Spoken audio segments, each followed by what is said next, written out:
11 years in the classroom and 14 years as a school administrator, an assistant principal, a high school principal, all in the Tulsa, Oklahoma area. And Mark and I connected several years ago when he was training on SAMs and shared so much important information with me.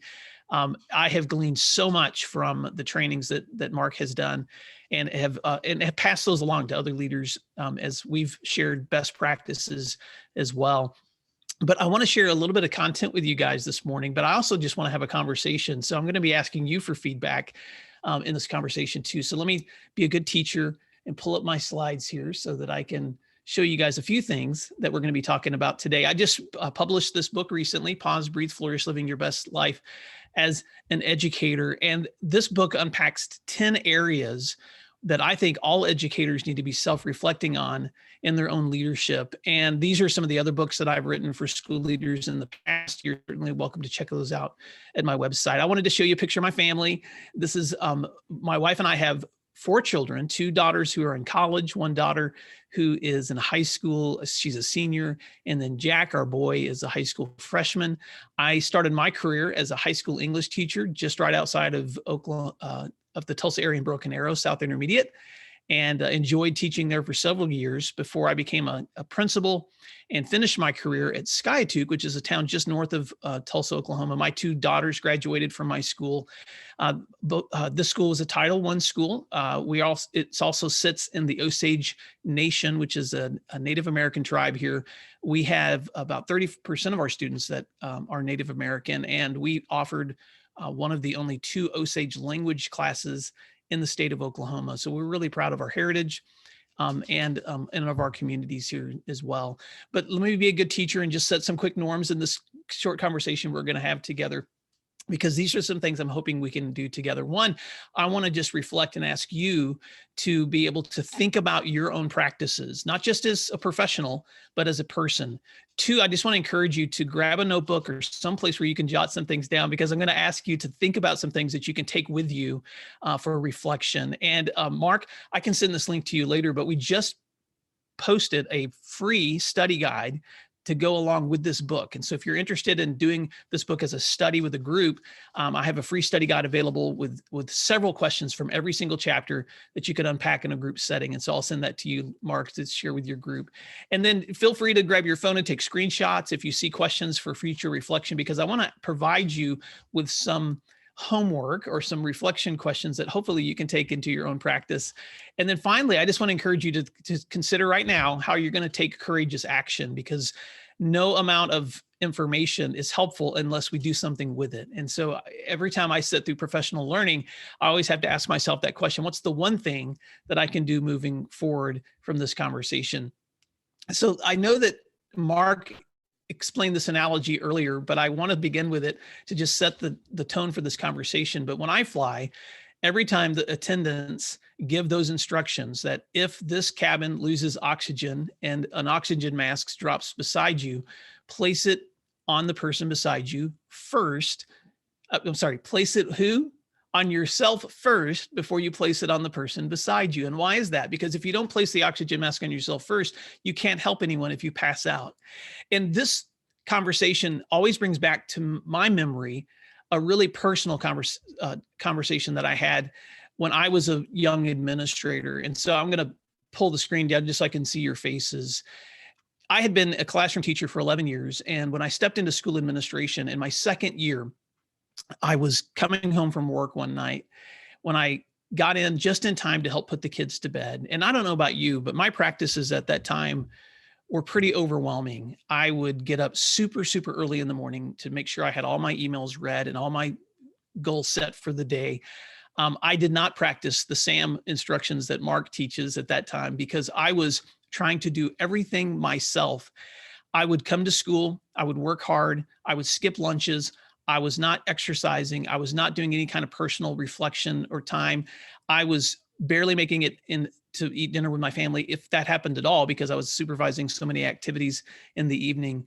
And by the time I was able to get home and help put the kids to bed, I usually fell asleep while reading the bedtime stories. And then I would sit up late into the evening trying to do more work to catch up on the day tomorrow. Does this sound familiar in some of the practices that we have?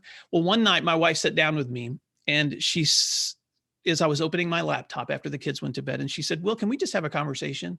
And I said, "Yes." And her name is Missy. And she said, "Will," and she said this without bitterness or resentment, just simple resignation. She said, "The kids and I have accepted that you are a dad and a husband on the weekends only. The rest of the time, the school owns you." And then she said something else I'll never forget. She said, "Well, you have become a shell of the man that you used to be." Now, I don't know if you have anyone in your life that can speak to you that directly and you know what they're saying is true. But that evening, when she went to bed, I opened my laptop back up.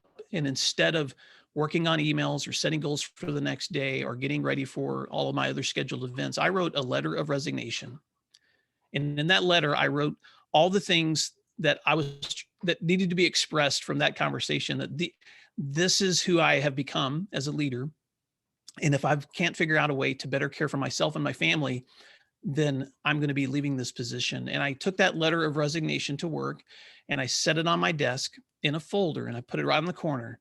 And I told myself, I'm either going to figure out better practices for serving my school and myself and my family, or this is the letter I'm handing in at the end of this school year.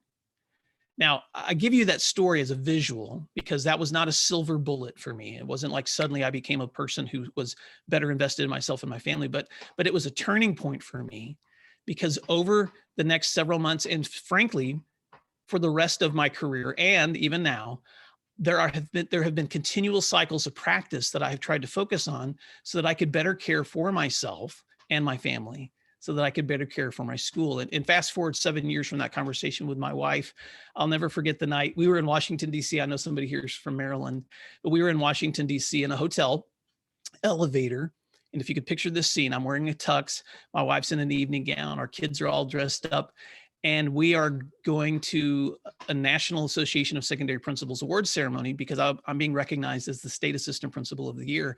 And as we're going up that elevator, I'm looking at my family and I'm realizing I would not be standing in this place tonight if I hadn't written that letter and made some really tough decisions about better care for myself, for them, and for my school. And I certainly wouldn't be celebrating this moment with my family if I hadn't made some tough choices in that moment too. And so I tell you that I know I'm being really vulnerable and transparent in this moment, but I'm doing it on purpose because I only get you guys for 40 minutes. And I want to just capture for just this moment, an opportunity to ask you the same challenging question.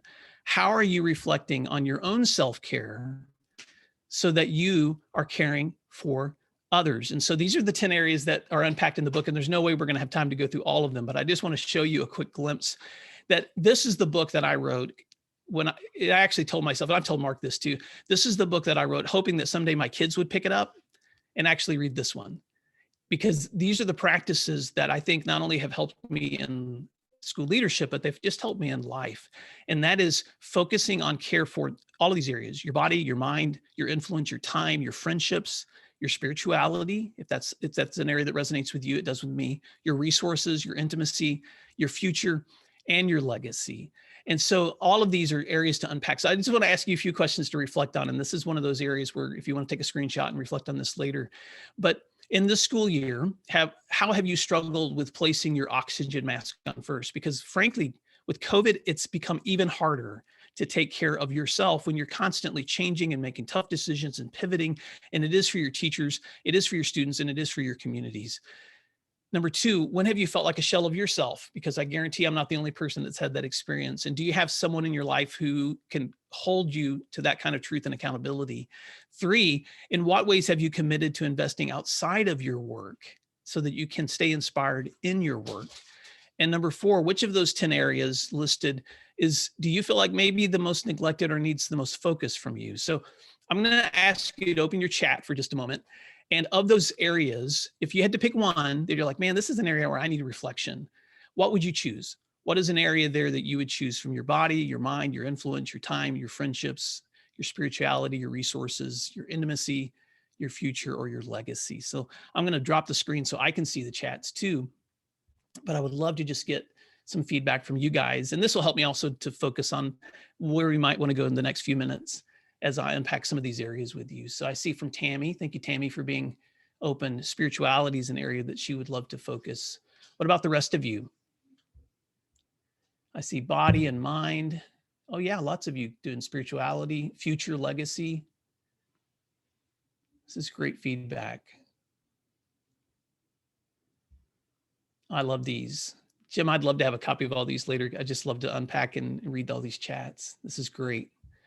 Well, let's take a few minutes because there's no way that we can unpack all 10 of these areas together today. And I would just encourage you, I know Mark has shared earlier ways that you can get a hold of this book, but let's take a few minutes and I want to just unpack. Let's start with your body for just a moment, because there's several of you that put that area in. And I just want to talk for a few minutes about why your body is just as important as anything else when it comes to the way you take care of yourself.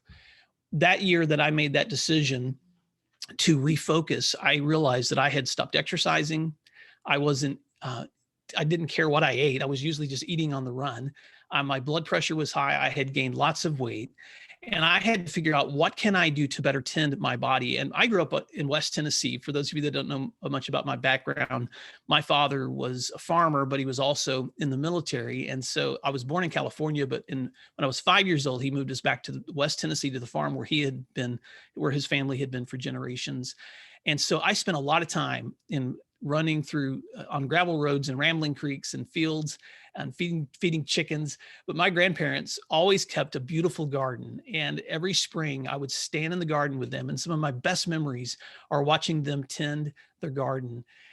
And I don't know about you, but the garden it's not magical, but it is beautiful in the sense that you plant, you cultivate, you fertilize, you weed, and then God provides the growth, the miracle of that seed bursting forth. But how you tend that garden will often be the kind of fruit that's developed there. And I like to think about the garden in terms of my own body. How am I tending the care of my own person so that I can be bearing the kind of fruit that I want to bear? And so here's some things that I just want to unpack with you this morning to think about. First of all, how are you committed to moving your body? What kind of exercise are you committed to? For maybe you love to dance, maybe you love to hunt, maybe you love to walk, maybe you love hot yoga, whatever it is that you love to do.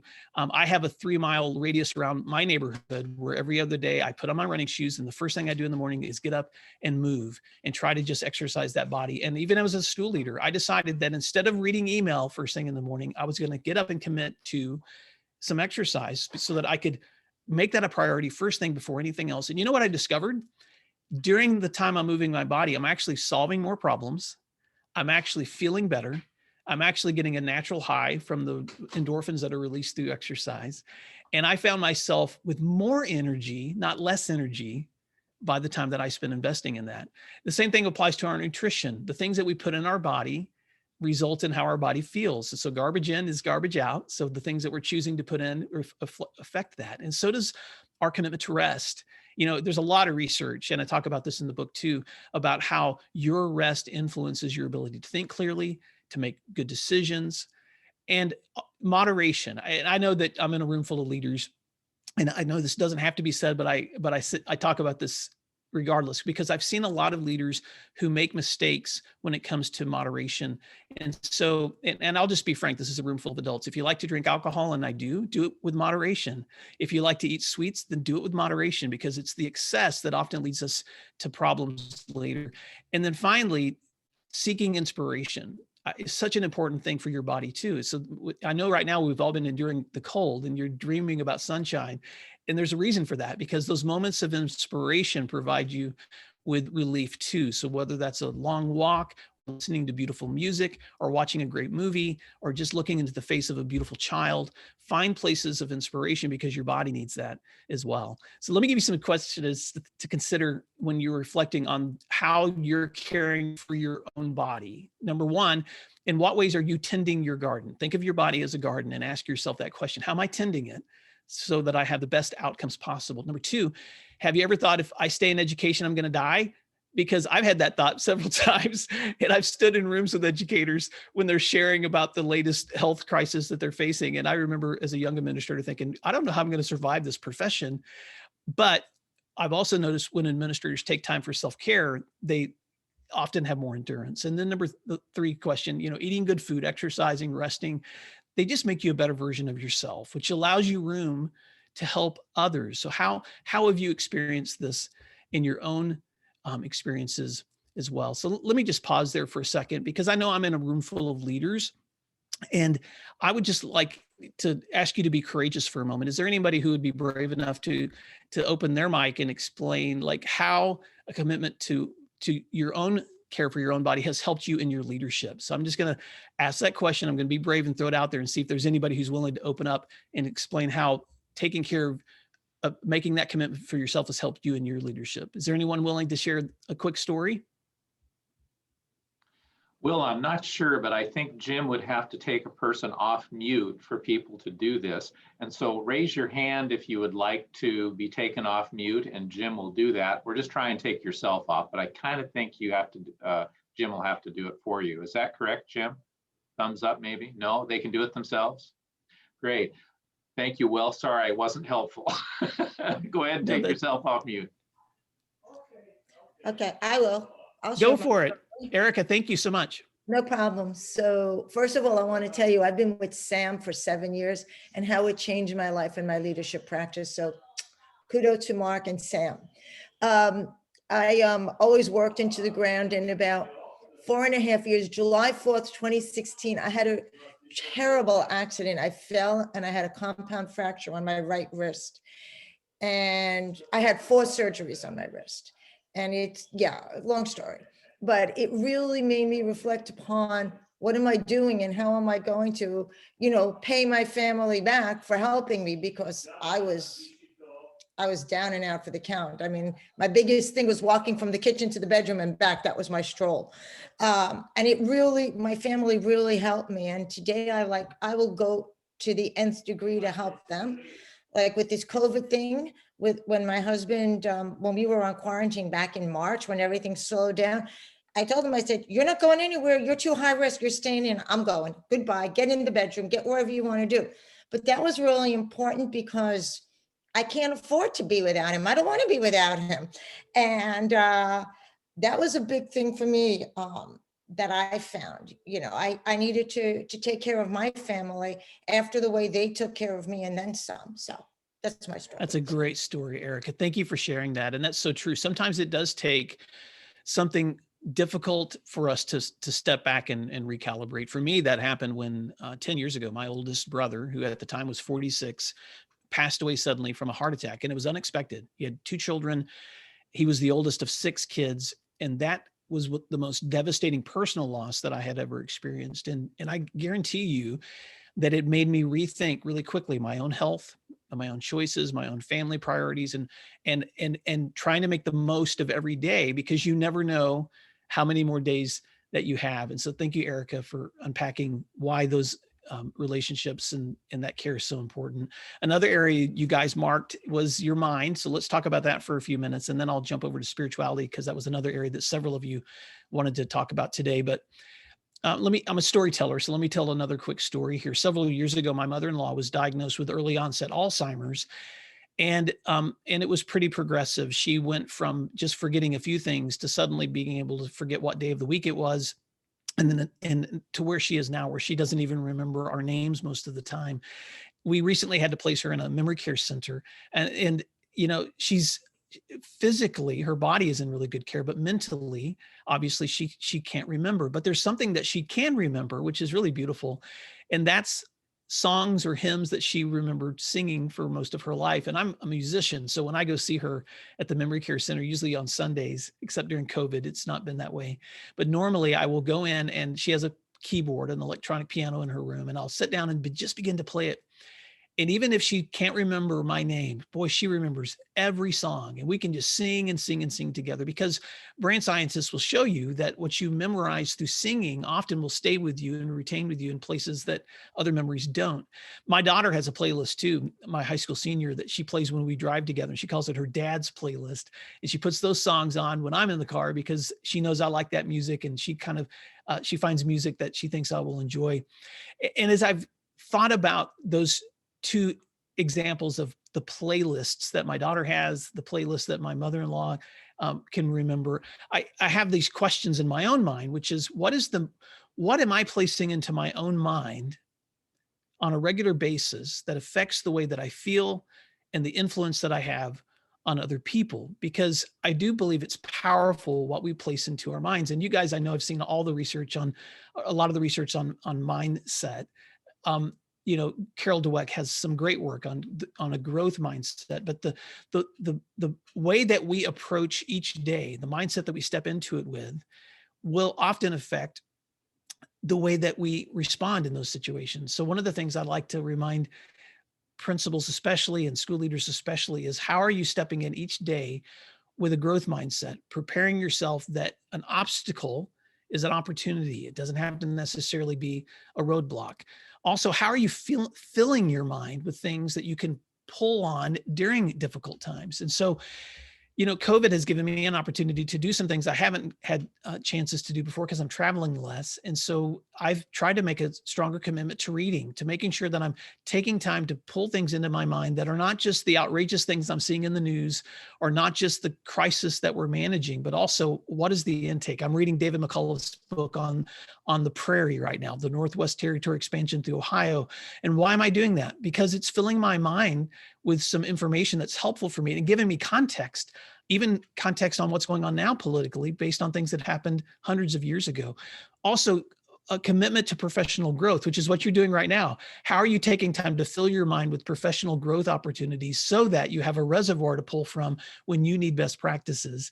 And then how are you relying on your own experiences as lessons for stepping forward? Several years ago, I started blogging as an opportunity to, one, express myself in a way that I have a passion to write. And I'd been an English teacher and a creative writing teacher. But when I stepped into school admin, I didn't really have as many opportunities to do writing. And so I finally began to just write about school leadership.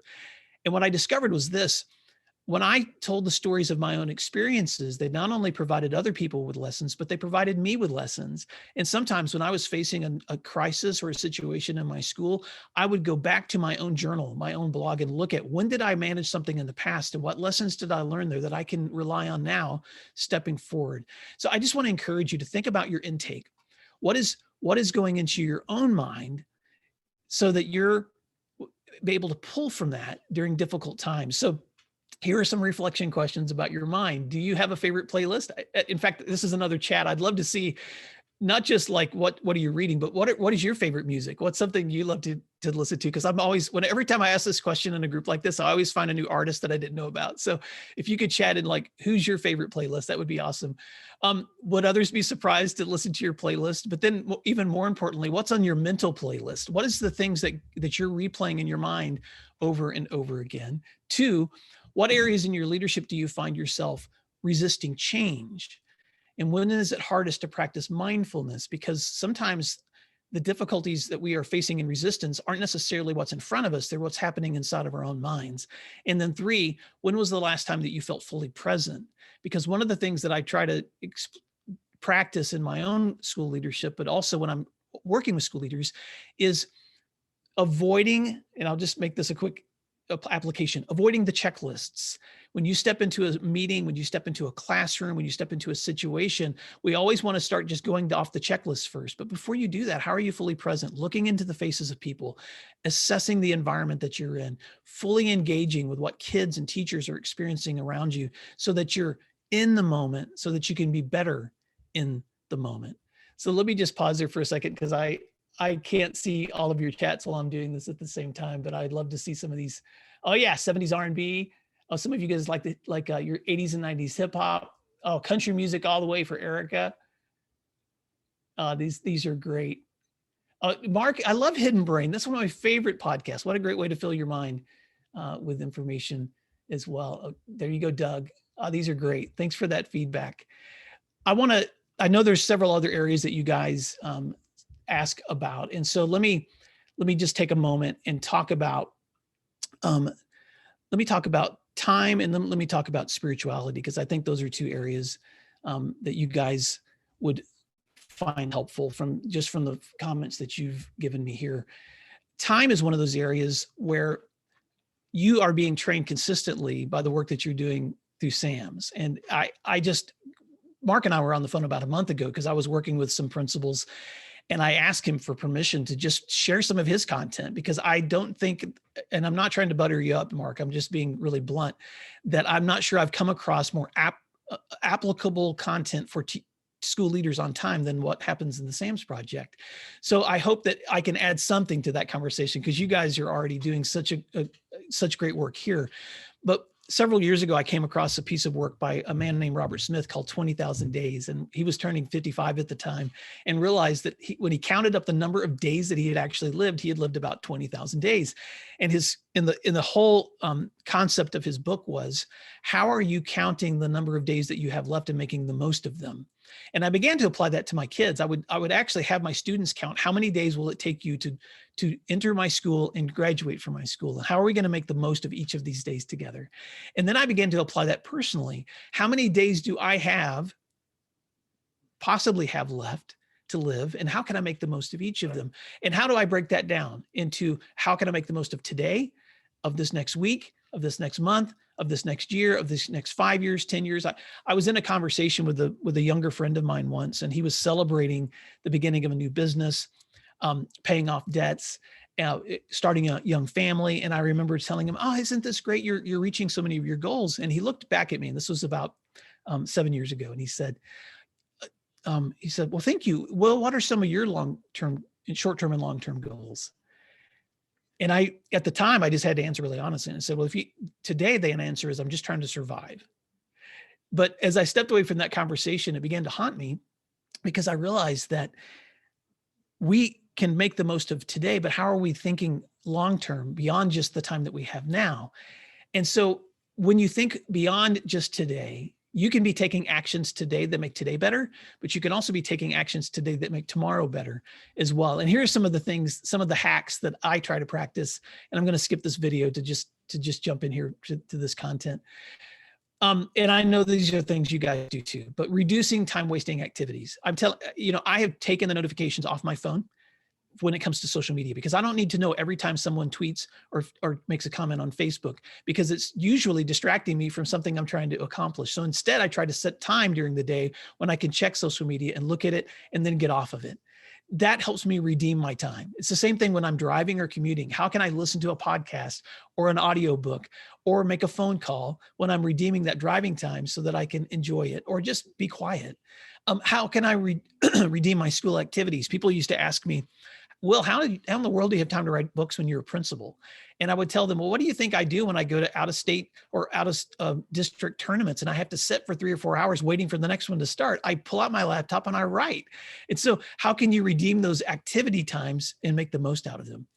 And these are things you guys already do. Setting sensible boundaries is actually really healthy. And the video that I skipped over that I want to refer to you to look at later is a video by Brene Brown called Boundaries. And she talks about how in her research that the most effective people she knows are both compassionate and courageous, because they set boundaries. They say no to things so that they can say yes to others, which is what you guys talk about all the time in SAMS. Scheduling what matters first, prioritizing those things on the front end, using tools to save time. And I know you guys have amazing tools through SAMS. But then let me add this too: schedule time for inspiration.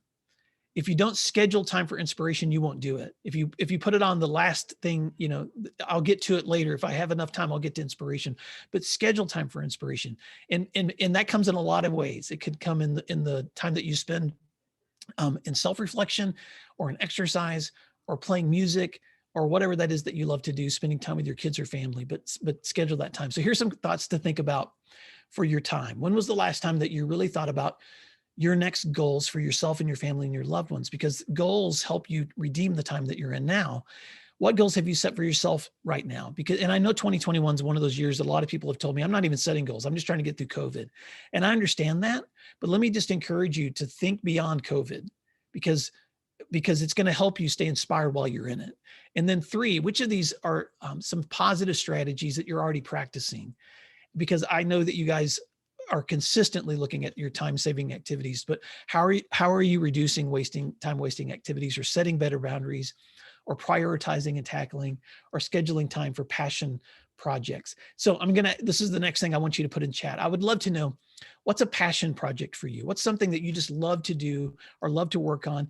And that could be anything from from stamp collecting to spending time hiking. I don't know what that is for you, but I would love to know, what are some things that you do that are passion projects? Because when it comes to redeeming our time, I think part of the way that we do that is by taking time to do things we love. So painting, sewing, volunteer work. Oh, making wreaths. That sounds so cool. Genealogy. Oh, this is so cool. Cooking, spending time with family, writing, fitness. I love these. Thank you guys so much. Oh, we have cooking and acting. How fun. Oh, that's beautiful. Well, let's take a moment, because some of you guys also wanted to look a little bit at this area of spirituality. And so let me just preface this by saying that I was actually considering self-publishing this book because I really wanted a chapter for school leaders on your spiritual condition. And I know that's a topic that's difficult to write about in a way that doesn't either step on someone's toes or make people feel uncomfortable. So I'm just going to go ahead and tell you in advance that this is a topic that I don't hear a lot of school leaders talk about, because we don't like making people uncomfortable in conversations. And often politics and religion are the two things that we try to avoid so that we're not in uncomfortable situations. But let me just say in this conversation that in my own experience with faith, I'm not sure that I've had a stronger assurance in the work that I do with students and families and community members than realizing that ultimately I'm not in control of what happens. And for me, that's provided an amazing bedrock of assurance to know that, just like when I plant those seeds in my garden, and when I would watch my grandfather plant seeds in his garden, that ultimately he doesn't get to control the magic of the seed. And so for me and for you, and I'm not sure what your faith experience has been, but even if you're not a person with a faith experience, I think that the faith experience of the people in your communities is important. Ruby Payne did some great work several years ago on understanding poverty, and she unpacks the essential resources that every kid needs to be successful in school. And you know what they are. They need to make sure that they're nutritionally taken care of. They need to make sure that they have family support. But a spiritual or faith community is also one of the supports that provide students with greater outcomes. And I think the same thing can apply to our experiences, no matter what that looks like for you, whether you practice the same religious expression or no religious expression. I do want to unpack this for a few minutes, because some of you put this down as an area that you wanted to reflect on. A couple of years ago, I was listening to some research at a middle level conference from a researcher, and this is referenced in my book if you want to see the reference, but he was talking about Maslow's hierarchy of needs. And you guys have seen the Maslow diagram before, but it probably didn't look like this, because in Maslow's hierarchy of needs, he talks about how we have to meet the physiological, safety, love, and esteem needs of people before they can reach self-actualization, which was the highest area that Maslow had in his research until his final years. If you look at the final years of Maslow's research, he actually added an additional component on top of self-actualization, and he called it transcendence. And what I loved about this research was it helped me connect Maslow's hierarchy to my own experience, because here's what I've discovered. Taking care of yourself is an important part of being able to take care of others. But if the ultimate goal is just for me to understand me, then I'm really missing out on an opportunity to understand the world from a perspective that's so much larger than just myself. How much more powerful to understand the world from a community of other people's experiences as well.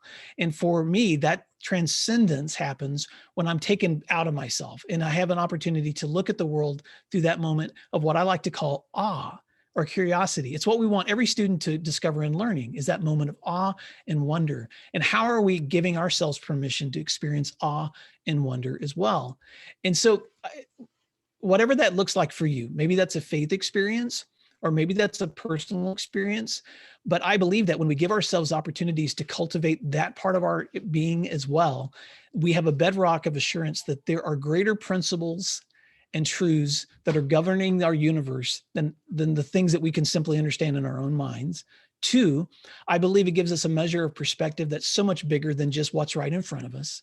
Three, I think it connects us to communities of support. And I know you've seen this. Anytime my school communities have hit crisis, it's often people from those faith communities that are offering help and wanting to support and providing another layer of support for my school that I couldn't provide. And I believe it's a healthy text for our leadership, because you know that the people in your communities have strong commitments to the things that they believe and love that also inform the way that they see the world. And so I don't want this to be an uncomfortable conversation, but I do want it to be an area that you consider in your own self-care. So here's some things that I would like you to reflect on in this category. And then Mark, I'm going to open it up for additional conversation. But number one, sometimes we fail to think about what principles that we have that transcend people, time, and place. What are some of those principles for you? Because I think it's important for us to go there often so that the timeless things that we believe affect the timeliness of our leadership. Two, what places do you go emotionally or personally to draw strength? What moves you to awe? And where do you find that kind of inspiration? Because I believe that we need to take time for that kind of inspiration, just like we do to put good food in our bodies. And three, do you see education as a calling? And I like to ask educators this because I'm just convinced most people who step into this field do it not just because they love the content area, but because they love to see students discover something new, something awesome, something wonderful. They love the discovery of learning. And so how has that kept you motivated and inspired in your own leadership? So let me just pause there for a moment. And I want to just wrap up by reminding you guys that in all those areas of self-care, I don't want you to ever believe that you're going to discover perfect balance. And I try to tell leaders this, that I actually think balance is a dirty word, because I don't think any of us ever achieve balance. I think that's a fallacy. I think instead what we do is we consistently reflect on areas of personal growth so that we're revisiting areas that maybe we've neglected, so that we're staying as healthy as we can, to make sure that we're leading schools that are healthy too.